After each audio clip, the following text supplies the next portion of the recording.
মই আপোনালোকক নগাঁও জিলাত থকা 5টা টুৰিষ্ট প্লেচৰ বিষয়ে জনাম। ভিডিঅ'টো স্কিপ নকৰি শেষলৈকে চাব। গুৱাহাটী চহৰৰ পৰা প্ৰায় 120 কিলোমিটাৰ দূৰত অৱস্থিত নগাঁও জিলা বহু প্ৰসিদ্ধ পৰ্যটনস্থলীৰ বাবে জনপ্ৰিয়। ইয়াত ৰাষ্ট্ৰীয় উদ্যানৰ পৰা ঐতিহাসিক স্মাৰকলৈ ভ্ৰমণ কৰিবলৈ বিভিন্ন স্থান আছে। তেন্তে বলকচোন বন্ধুসকল, নগাঁও জিলাত থকা 5টা জনপ্ৰিয় পৰ্যটনস্থলীৰ বিষয়ে জানো। স্বাগতম জনাইছোঁ আপোনালোকক নজনা কথাৰ অন্য এটি ভিডিঅ'লৈ। নাম্বাৰ 5, লাওখোৱা বন্যপ্ৰাণী অভয়াৰণ্য। লাওখোৱা বন্যপ্ৰাণী অভয়াৰণ্য নগাঁও জিলাৰ এক অন্যতম টুৰিষ্ট প্লেচ। ই ব্ৰহ্মপুত্ৰ নদীৰ দক্ষিণ পাৰত অৱস্থিত। এই অভয়াৰণ্যখনক গড় আৰু বনৰীয়া ম'হৰ ঘৰ বুলি জনা যায়। 1980ৰ দশকত এই ঠাইত 100তকৈও অধিক গড়ে বসবাস কৰিছিল, কিন্তু অবৈধ চোৰাং চিকাৰীবোৰে এই গড়বোৰক বৰ্বৰতাৰে হত্যা কৰে। অভয়াৰণ্যখনত ক্ৰান্তীয় জলবায়ু আৰু ঘন অৰণ্যৰ বাবে বিভিন্ন ধৰণৰ জীৱ-জন্তু ইয়াত বাস কৰে। ইয়াত প্ৰায় 225টা বিভিন্ন প্ৰজাতিৰ চৰাই পোৱা যায়। এই অভয়াৰণ্যটো প্ৰকৃতি প্ৰেমী আৰু দুঃসাহসিক সন্ধানকাৰীসকলৰ বাবে এক আকৰ্ষণীয় স্থান। তেন্তে বলকচোন বন্ধুসকল, চতুৰ্থটো পৰ্যটনস্থলীৰ বিষয়ে জানো। নাম্বাৰ 4, চম্পাৱতী কুণ্ডা জলপ্ৰপাত। নগাঁও জিলাৰ চাপানলা অঞ্চলত অৱস্থিত এই চম্পাৱতী কুণ্ডা জলপ্ৰপাত। ই অসমৰ বনভোজস্থলীবিলাকৰ ভিতৰত এখন অন্যতম ঠাই। লেমলেমী পাহাৰৰ শিলাময় প্ৰকৃতিৰ বুকুত অৱস্থিত এই ৱাটাৰফলটো। এই ৱাটাৰফলটো চাবলৈ প্ৰতি বছৰে ইয়াত বহু মানুহৰ ভিৰ হোৱা দেখা যায়।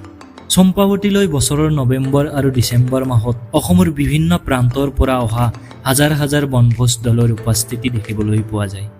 চম্পাৱতীৰ মনোমোহা সেউজ পৰিৱেশত নিজৰ বন্ধু-বান্ধৱ, আত্মীয় স্বজনৰ সৈতে যি এসাঁজ খাই পাইছে, সেই স্মৃতি তেওঁ জীৱনত কেতিয়াও পাহৰিব নোৱাৰে। কেতিয়াবা সময় পালে আপুনিও আহিবচোন এই চম্পাৱতীলৈ। দেখিব চহকী হৈ পৰিব আপোনাৰ স্মৃতিৰ ভঁৰাল। নাম্বাৰ 3, মহামৃত্যুঞ্জয় মন্দিৰ। মহামৃত্যুঞ্জয় মন্দিৰৰ বিষয়ে আপোনালোকক নতুনকৈ কোৱাৰ একো প্ৰয়োজন নাই। অসমৰ প্ৰায়ভাগ মানুহেই এই মন্দিৰটো চিনি পায়। অসমৰ নগাঁও জিলাত অৱস্থিত এই মন্দিৰটো শিৱৰ প্ৰতি উৎসৰ্গিত এক হিন্দু মন্দিৰ। এই মন্দিৰটো স্থাপত্যগতভাৱে বিশেষ, কিয়নো ইয়াক শিৱলিংগৰ ৰূপত নিৰ্মাণ কৰা হৈছে।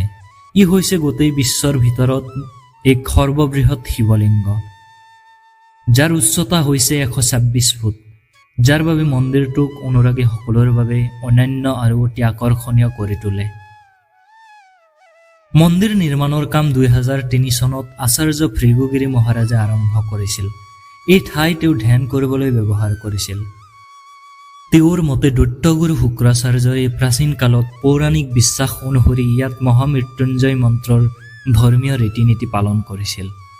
এই চিন্তাৰ আধাৰত আচাৰ্য ভৃগুগিৰি মহাৰাজে মন্দিৰ নিৰ্মাণৰ বাবে এই ঠাইখন বাছনি কৰিছিল। মন্দিৰ নিৰ্মাণৰ প্ৰাথমিক পৰিকল্পনা 2003 চনত আৰম্ভ হৈছিল। বহু স্থপতিবিদ আৰু অভিযন্তাসকলৰ প্ৰচেষ্টাৰ ফলত মন্দিৰটো গঢ় লৈ উঠিছিল। চূড়ান্ত অভিযান্ত্ৰিক আৰু ডিজাইনৰ কামৰ ভাৰ বহন কৰিছিল নাৰায়ণ শৰ্মাই। নাম্বাৰ 2, বৰদোৱা। নগাঁৱত থকা দ্বিতীয়টো পৰ্যটনস্থলী হ'ল বৰদোৱা থান। ই হৈছে অসমৰ নগাঁৱত থকা এক পবিত্ৰ তীৰ্থস্থান। ই মহান অসমী সন্তান আৰু সমাজ সংস্কাৰক শ্ৰীমন্ত শংকৰদেৱৰ জন্মস্থানত অৱস্থিত। শংকৰদেৱে 19 বছৰ বয়সত 1468 চনত বৰদোৱা থান প্ৰতিষ্ঠা কৰিছিল। পুৰুষ সংহতিৰ নিয়ম অনুসৰি এই থানৰ ৰীতি নীতি পৰিচালনা কৰা হয়।